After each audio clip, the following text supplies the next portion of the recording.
ओम शांति। आज सुनेंगे हम प्यारे बाबा के महावाक्य 4-5-1983 के। सदा एक मत, एक ही रास्ते से एक रस स्थिति कैसे बनाएं, इस पर बाबा ने बहुत ही गहरी क्लास कराई और सबसे ज़्यादा अटेंशन दिलाया कि किस तरीके से हम एक मत होकर के चलें, एक परमात्मा की मत पर मानेंगे, एक सीट पर सेट रहेंगे, अपनी स्मृति को तेज करेंगे तो हमारी स्थिति अच्छी रहेगी और हम अपनी सीट से कभी भी हट नहीं सकते। और जब हम सीट से हटते हैं तो माया को फिर हमें कहीं ना कहीं बाहर करती है। तो इसलिए बाबा ने कहा सबसे ज़्यादा ज़रूरी है आप विश्व कल्याणकारी आत्माएं हो, आपको सर्व का कल्याण करना है। आप खुद कमज़ोर अगर हो गए तो आप दूसरों के बीमारियां कैसे ठीक कर सकते हो। इसलिए पहले ज़रूरत है कि आप खुद को ठीक करो। अगर आप खुद कन्फ्यूज़न में हो, दूसरों के कन्फ्यूज़न कैसे ठीक कर पाओगे। इसलिए बाबा ने कहा ये कन्फ्यूज़न में रहना, अपने आप को डाउन करना, चंचलता में बार बार आना, ये सब चीज़ें बच्चों को शोभा नहीं देती हैं। क्योंकि जितना अटकेंगे लटकेंगे उतना ही बाबा ने कहा नीचे गिरेंगे। जब नीचे गिरते हो तो चिल्लाते हो बाबा बचाओ, बाबा शक्ति दो। बाबा कहते फिर ये सब चीज़ें बाबा को अच्छी नहीं लगती हैं कि बार बार वही गलती कर रहे हो और सुधार नहीं करते। तो इसलिए एक रस अवस्था में आए, एक बाबा की बात पर चलें, बाबा के खजानों का चिंतन मंथन करते रहें, तो जिससे कि अपनी उन्नति स्वतः होती रहेगी। अब सुनेंगे विस्तार से महावाक्य। आज बाप दादा वतन में सर्व बच्चों के प्रति रूहान करते हुए मुस्कुरा रहे थे। किस बात पर? सभी बच्चे विश्व में चैलेंज करते हैं, मुक्ति जीवन मुक्ति का वर्षा सेकंड में प्राप्त कर सकते हैं। यह चैलेंज करते हो ना।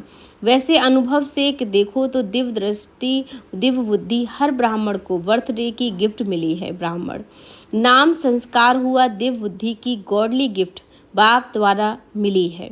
उस दिव्य बुद्धि के आधार पर सोचो, ज्ञान भी सेकंड का है, रचेता और रचना अलफ और बे, और योग भी सेकंड का है। मैं बाप का हूँ, बाप मेरा है। तो दिव्य गुणधारी बनना ना, यह भी एक सेकंड की बात है। क्योंकि जैसा जन्म जैसा कुल वैसी धारणा स्वतः और सहज होती है। ईश्वरीय कुल है तो गुण अर्थात धारणाएं भी ईश्वरीय ही होंगी। ब्राह्मण जन्म ऊंचे से ऊंचा जन्म है तो धारणा भी तो ऊंचे से ऊंची होगी। तो धारणा भी सेकंड की है। जैसा बाप वैसे बच्चे, और सेवा भी सेकंड की बात है। अनुभवी बन, खजानों के अधिकारी बन, बाप का परिचय देना है। जो अपने पास है ना वह दूसरों को देना सेकंड की बात और सहज बात है। तो बाप दादा देख रहे थे कि सेकंड की बात में इतना समय चलते हुए भी चाहे 2 मास के ब्राह्मण बने हो व बहुत समय के ब्राह्मण हो, ब्राह्मण अर्थात सेकंड में वर्षे का अधिकारी है। तो सेकंड के अधिकारी फिर अधीन क्यों हो जाते हो? क्या अपने अधिकार की स्थिति रूपी सीट पर सेट होना नहीं आता है? आराम की सीट को छोड़कर हलचल की बेरामी में क्यों आते हो? सीट छोड़ते ही क्यों हो जो बार बार सेट होने की मेहनत करना पड़े? सीट से नीचे उतरे और सर्व शक्तियों की प्राप्ति हुई। सीट से उतरे और सर्व शक्तियों की प्राप्ति गई। श्रेष्ठ अर्थात स्थिति पर सेट होने से अधिकारी व अथॉरिटी आ जाती है। जब सीट छोड़ दी ना तो अथॉरिटी कहाँ से आई? सीट से उतर अपनी शक्तियों को ऑर्डर करते हैं, इसलिए वह ऑर्डर मानती नहीं है। फिर सोचते हूँ कि हूँ तो मैं मास्टर सर्वशक्तिवान, लेकिन शक्तियाँ काम ही नहीं करती हैं। क्या दास का ऑर्डर दास मानेगा या मालिक का ऑर्डर दास मानेगा? और फिर चेहरा ही क्या बन जाता है?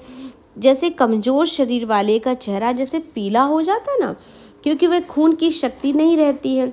ऐसे कमजोर आत्मा उदास बन जाती। ज्ञान भी सुनेगा, सेवा भी करेगा, लेकिन उदास रूप में करेगा। खुशी की शक्ति, सर्व प्राप्तियों की शक्ति खत्म हो जाती। दास सदा ही उदास रहेगा। दास आत्मा की क्या विशेषता होती है? विशेष हंसाने वाली बातें सुनाए, छोटी सी बातों में बोलते कंफ्यूज हो गए, मूझ गए। जैसे आंखों की नज़र कम हो जाती ना, तो एक चीज़ के बजाय 2-2 3-3 चीज़ें दिखाई देती हैं और उसी में कंफ्यूज हो जाते हैं कि यह सही है या वह सही है। ऐसे कमजोर आत्मा एक रास्ते के बजाय दूसरे रास्ते में भी देखते हैं। एक तरफ श्रीमत के साथ साथ मतें दिखाई देती हैं, फिर सोचते हैं यह करें वह करें, यथार्थ है व अयथार्थ है।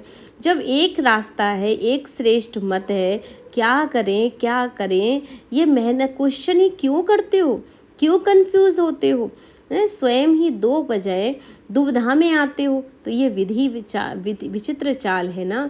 बाप दादा देखकर मुस्कुरा रहे थे, क्योंकि बाप दादा कहते हैं सीट पर स्थित रहो ना, एक रस रहो। लेकिन चंचल बच्चे समान बार बार ना चक्कर लगाने के अभ्यासी फिर कहते माया का चक्र आ गया, कंफ्यूज होने का कोई आधार ही नहीं है।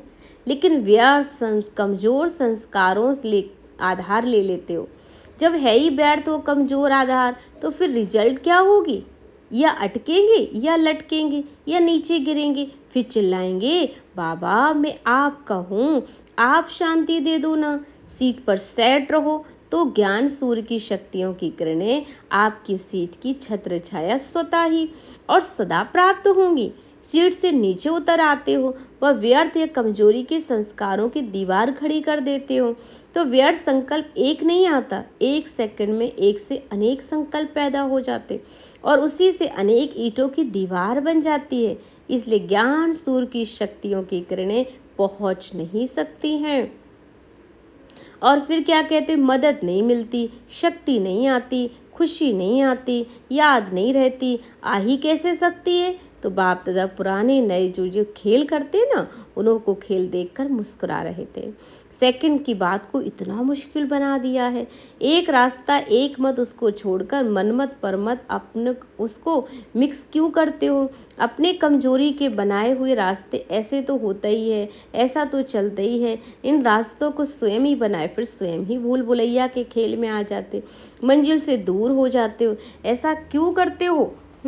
ये सोच रहे हैं हो जाता है, करते तो नहीं है ना, लेकिन हो जाता, होता भी क्यों है, बीमारी क्यों आती है? बद परहेज व कमजोरी से बा यह कहेंगे बीमारी आ ही जाती है। ना कमजोर बनो, ना मर्यादाओं की परहेज से व मर्यादाओं की लकीर से बाहर आओ। अभी तक यही खेल करते हो ना। विश्व कल्याण के ठेकेदार, इतने बड़े ऑक्यूपेशन वाले, और यह बच्चों के खेल खेलते हो। कब तक? विश्व आपका इंतजार कर रहा है। हे शांति दूत आओ आओ, हमारे देव हमारे ऊपर शांति की आशीर्वाद कृपा करने के लिए आए। जोर जोर से चिल्लाकर घंटियां बजा रहे हैं, कभी चिमटे बजाते हैं, कभी नगाड़े बजाते हैं। खेल में रहेंगे तो उन्हों की पुकार सुनेंगे कैसे? इसलिए पुकार सुनो, उपकार करो, समझा क्या करना है। अच्छा, बाप भी समय का ख्याल रखता, आप लोग भी रखो कि समय क्या चल रहा है और हमें क्या करना है। तो ऐसे अपने संस्कारों का परिवर्तन करने के लिए बाबा ने अटेंशन दिलाया। सभी को बाप दादा का याद प्यार नमस्ते, शुक्रिया शुक्रिया। ओम शांति।